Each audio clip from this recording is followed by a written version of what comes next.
everyone, and welcome back. My people, matters are rising. The little Hitler of River State is really fighting hard in order to frustrate Simfubara, the governor of River State. Look at the breaking news today that the court has ordered the central bank to stop releasing further financial allocations to River State government just to frustrate Simfubara. And right now, people are saying that Simfubara should stop all revenue to federal government and CBN. Let me read out what this person said before I should allow you guys to listen to what Ugochinyere said concerning this new development. This person said, "This will hold no water. All revenue from River State will no longer be remitted to the federal government. Rivers resources will remain rivers resources of income. Make federal government and central bank go dey make oil for other states. The game is the game. Let's see who go cry last. As for the Obiakpo Hitler, you failed again." So people are really tackling Wike. Just because of greediness, Wike just want to destroy his state. What a man. And this is exactly what happened between Tinubu and Obasanjo, and we all saw how it all ended. So because of Wike greediness, he just wants to suffer his people, because at the end of the day, it's River State people are going to suffer all this brouhaha. And look at what our judiciary has turned into. Now it is Wike that owns our judiciary. Let me allow you guys so that you can listen and hear what Ugochinyere said concerning this matter. Today's judgment, which has been appealed, is an attack on our constitutional governance and an attempt to undermine the principles of federation. Now, how did a judge arrive at delivering judgment, knowing fully well that the subject matters upon which he wants to base his judgment on are all subjects of appeals pending at the appeal court and the Supreme Court on the issue of the legitimacy of those pro-Wike sacked lawmakers who decamped at a time there was no division in their party PDP into APC, and their seat automatically by virtue of the constitution became vacant. All of a sudden, the judge was fully aware that the matter is still in Supreme Appeal Court and still in Supreme Court, and his attention was drawn to them. But he rushed to deliver a judgment to seize the sovereign allocation of the people of River State based on a matter that is still being challenged. And not only that, there was petitions and manifest evidence that was brought before her of bias, but she still continued. So what was she rushing? Why was she rushing to hear the matter in one day, reserve judgment, and then the next morning she has delivered the judgment to achieve what? Just to throw Rivers, or attempt to throw Rivers into a state of anarchy. So this judgment is unenforceable. It will not stand. It has already been appealed. And let me make this very clear to Wike and his group. There will be no way forward on this matter until all the subject matters pertaining to the legitimacy of those former lawmakers whose seat has become vacant by virtue of their decampment is resolved by the Supreme Court. And I want to urge the governor of River State, continue to show the maturity you are showing. Present your 2025 budget before the House of Assembly as properly constituted by Okejumbo. Until such a time, the Supreme Court makes a final determination on the legality or legitimacy of this issue of decampment. No court have decided expressly on it. So there is even order still existing that recognizes the vote and proceeding of the former Speaker Edisinehi, upon which Okejumbo is Speaker and upon which those seats were declared vacant. That order have not been discharged. So they have legitimacy to continue to do what they are doing. But I will advise the president. The problems of 1960 and 1980 started like this. Keeping quiet by Shagaria and all these other people then. When those working for the federal government were busy dishing out orders, using security agencies, rigging elections, writing results, confronting other arms of government in the state just as a way of showing their support to Shagaria. At the end of the day, democracy collapsed because this is comes with anarchy, and we don't want that to happen. The whole country is in total disarray as I speak to you now. Economic hardship, uncertainties, left, right, and center.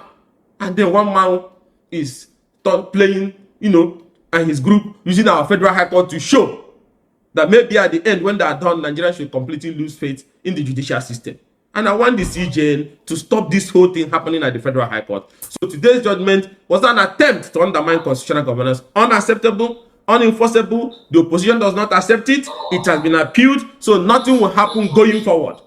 But having said that, the higher courts have an obligation to discharge this order, which if not, other states where there is dispute between governors and some godfathers will rush to court and obtain order to seize allocation of a state. The federal government has no constitutional power to seize the allocation of another arm of government, the state government. These are constitutional. These revenues are federation revenue shared at the federation meeting, where the federal government takes their own share and the state takes their own share automatically. You cannot stop it. It will be like an overthrow and an invitation to anarchy. So it's unacceptable. It's a judgment that wants to lay the foundation for anarchy and disorder. So it's completely unacceptable. I will urge the federal government to please call their appointees to order. This is how it happened in 60s and 80s. They are not working for it. They are fighting for their own political relevance in a state they have lost because of their greed. Don't let them drag you down. Because when this whole thing will explode, Nigerians will not stand by your side. Because everybody is watching what is happening with our security agencies, with our judiciary, because of one man. What is he looking for? If you go by the judgment of the Supreme Court delivered by Justice Onogeden, in a situation where those seats has automatically become vacant, that was Joshua Daire and Pialong. Those lawmakers decamped, and their seat automatically became vacant. And few members of the House of Assembly that was left then continued to preside, continued to conduct the affairs of the Assembly. The Supreme Court said they were right until such a time by-election is conducted. So Jumbo still remains Speaker, and the House that he's piloting is still legitimate because there is vacancy in the seat of the 27. And if the INEC conducts the by-election, then the House will have a full quorum. But the Supreme Court said they can continue to carry on the business of the legislator, like budget passing and so on and so forth, until such a time that by-election is held. So Governor Fubara is going to present the 2025 budget before the Okejumbo-led House leadership, and nothing can change that. And let us get this clear. We're not going to destroy our constitutional democracy and judiciary because of one man, desperate ambition to seize institutions of governance to himself for economic reasons. Because of him, the Federal High Court ruled that decampment is a pre-election matter. Because of him, the court that started issuing order to stop conduct of election. Another Federal High Court in Kano have even escalated further, learning from what the Federal High Court did in Abuja. And now suddenly, you want to use the Federal High Court to seize the sovereign constitutional allocation of another arm of government, another tier of government, the state. Federation allocation is not owned by federal government. Federal government is a party to sharing of that federation revenue. So it is statutorily shared to the state. It is a sovereign fund of the state when it gets to the state. If the governor is not doing the right thing in the discharge or usage of that money, there is a state House of Assembly that should call him to order. If you have the number and the legitimacy, you can attempt impeachment. But because you don't have the legitimacy, now you are trying to legislate using the court to now use the federal to seize the allocation of the state government. That has never happened in any constitutional democracy. There's even no provision for that. That was one of these when federal government under President Obasanjo seized the allocation of Lagos State government, the local government fund. The Supreme Court made it very clear.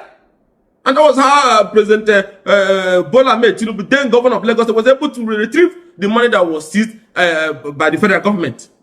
So why are we trying to change our constitutional governance, change our laws because, we can't get over the fact that he cannot manipulate or continue to manipulate governance in River State? He should live with that fact. But all eyes are on the Federal High Court. You see all these things you are doing. The Federal High Court. The whole country is watching you. On this reverse matter, the Federal High Court might rise or collapse. And the agency should not keep quiet and be allowing them to be doing what they are doing. Over 30-something expert applications. Cases filed in next minute, expert in favor of Pro-Wike. Are we stupid? Are we fools? We're not fools. Judgment is not about dishing out of judgment. It is the perception. It is the belief that justice has been done. Where is the justice in almost over 20-something applications that have been granted? Even the ones that their judicial in state high court are brought to federal high court. Even when judges in federal high court Port Harcourt are sitting, they will say, they are not going to give Wike group what they want. They will transfer the cases to other judges. But that petition have been written against judges who have shown manifest bias. And the CJ allowed them to continue. That is how Justice Abdulmalik Judge continued, rushed it. Even the right of reply by those before her court, she shut them out and just arrived and then delivered judgment, ceased allocation. That is going to be practically impossible. Now the government has appealed this judgment, and we're very confident that higher courts would discharge this order, which is unknown to our constitutional governance, which is a recipe for anarchy. And I'm calling on Rivers people to rise. You can see now that this is not about Fubara. It's about one man's hatred for you people. He wants the state to be grounded. The last time their supporters, the pro-Wike group, they are burning and bombing your local government headquarters, shooting at people, carrying bombs to rallies. So you can see this is madness. The insensitivity of this Tinubu government baffles me, honestly. Recently, they removed the Niger Delta Ministry, and now they have stopped CBN from releasing any financial allocations to River State. Then tell me what will happen. Do you think that these people are going to fold their arms, knowing fully well that 80% of Nigeria revenue is from them? So if Simfubara now stop all the River State revenue that are going to the federal government, tell me what will happen. So this government is deliberately want to increase all the katakata that we are having in Nigeria. Like, I don't even know who is advising them, honestly. My people, I say make I bring this update to you guys. I hope you had everything Ugochinyere said here. I would love you guys to leave your thoughts in the comment section as always. Please don't forget to subscribe if you haven't. Give me a thumbs up and also share this video so that other people will get the opportunity to watch as well. Thank you everyone for watching. I will see you guys in my next one. Goodbye for now. Welcome to Legitimacy News TV.